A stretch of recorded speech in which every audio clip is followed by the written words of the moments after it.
Pengamat militer Koni Bakri memberikan respons skala Joko Widodo masuk daftar pemimpin terkorup versi OCCRP.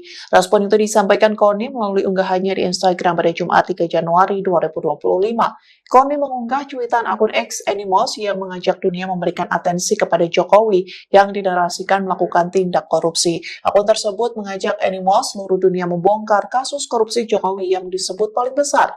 Lantas Koni memperingatkan keluarga Jokowi agar tidak tenang-tenang saja. Ia pun mengatakan pengumuman itu akan menjadi sebuah peperangan.